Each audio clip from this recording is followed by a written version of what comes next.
एक एक चीज मैं बता दूं, चैप्टर समझ में तभी आएगा जब ये सारी चीजें करोगे। आधा अधूरा काम करोगे तो कभी चैप्टर समझ में नहीं आएगा। हर एक चीज समझनी पड़ेगी तभी समझ में आएगी बातें, और उसके लिए एफर्ट्स पूरी चाहिए।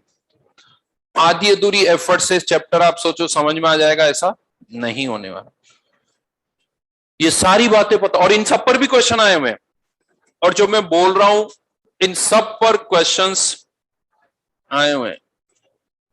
आप जेई एडवांस खोल के देखना, आपको समझ में आएगा कि जो हम पढ़ रहे हैं उनसे ऐसा नहीं बस एडियाबेटिक प्रोसेस काम खत्म हो गया। क्या होता है, हीट ट्रांसफर जीरो, याद आ गया तो सर पीवी की पावर गामा, अरे रिवर्सिबल अलग, इरिवर्सिबल अलग। तो graphical representation of work done, बार बार ऐसा मुझे पता है क्यों बोलना पड़ता है, कि मैं धमकी भी लगती है या डरा सकता हूं, जो भी बोल सकता हूं, इसलिए कहता हूं कि उसको देखो। टफ है डेफिनेटली, आपको भी पता है कि कोई जेई एडवांस आसान तो है नहीं। 25% पर रैंक आ जाती है, पता ना आपको। 25% पर तो आपकी रैंक आ जाएगी, यानी 4 में से एक क्वेश्चन पर। 33% तक जाओगे तो आपकी तो 10,000 के अंदर रैंक आ जाएगी। जनरल की बात कर रहा हूं मैं, 33%, राइट।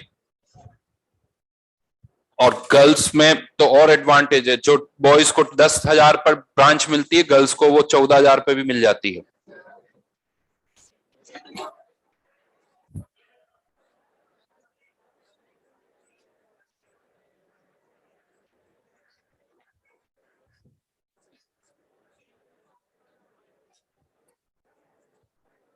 तुम्हारी लाइफ में बहुत तकलीफें हैं,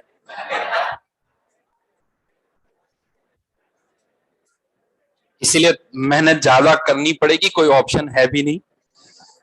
हाँ, इसका रोना धोना धोने से कोई मतलब है नहीं, जो है वो तो वैसे ही रहेगा। इसलिए आई थिंक इस बार का मुझे कुछ ऐसा आइडिया है, अगर बॉयज में अगर आप देखो तो आईआईटी मुंबई कंप्यूटर साइंस शायद 64-5 तक खत्म हो गया था।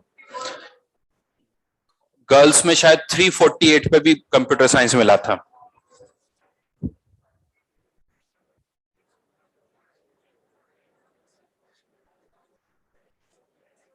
कुछ को मोटिवेशन मिल रहा है, बाकियों को डिमोटिवेशन मिल रहा है।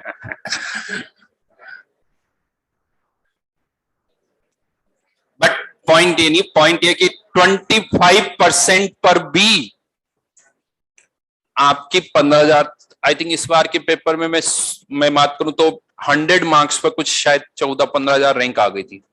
100 मार्क्स पर 14-15,000 रैंक आ गई थी, किसमें 360 में से, परसेंटेज निकाल लो आप।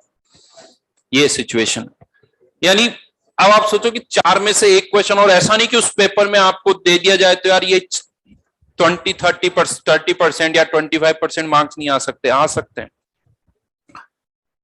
लेकिन होता कि उसके लिए मेहनत तो चाहिए होगी, वो ऐसे नहीं आएंगे। उसके लिए आपको 10-12-13 घंटे पढ़ना पड़ेगा, और ऐसे पढ़ने वाले भी कम होते हैं, मैं बता दूं।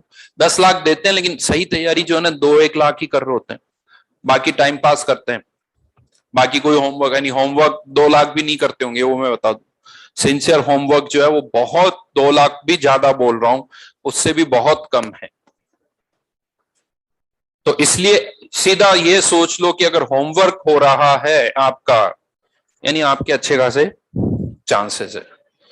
तो ये बार बार घूम फिर कर आप सोचो, एक क्लास में एक ही राग गाता रहता हूं, होमवर्क कर लो, होमवर्क कर लो, और इसके अलावा कोई कोई दूसरा तरीका नहीं। और ये कंफर्म है, कितना भी कुछ कर लो, अगर होमवर्क नहीं किया है कुछ नहीं हो सकता। किसी भी मंदिर में चले जाओ, मस्जिद में चले जाओ, किसी सर से कुछ पूछ लो, लास्ट और इंपॉर्टेंट टॉपिक्स बता दो, इंपॉर्टेंट क्वेश्चन बता दो, कौन सा चैप्टर पढ़ूं बाकी छोड़ दूं, कुछ नहीं हो सकता। जितना होमवर्क किया है उसके अकॉर्डिंग आप सोच लो। चलिए वापस आते हैं, graphical representation of work done. देखते पता इसका असर होता है क्या मैं जो बोलता हूं, सही में?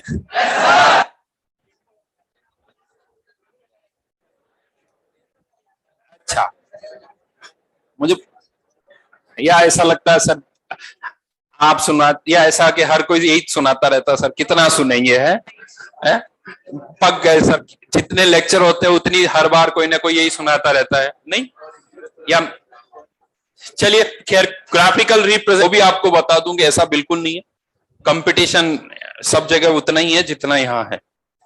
हाँ, तो ये चीज ध्यान रखना, कंपटीशन सब जगह उतनी है, तकलीफें जितनी इसमें है उतनी, तो वो दिमाग में मत लाना यार कॉमर्स ले लेता तो ठीक रहता, वहां पर भी यही सिचुएशन होगी जो यहां पर है। For same final pressure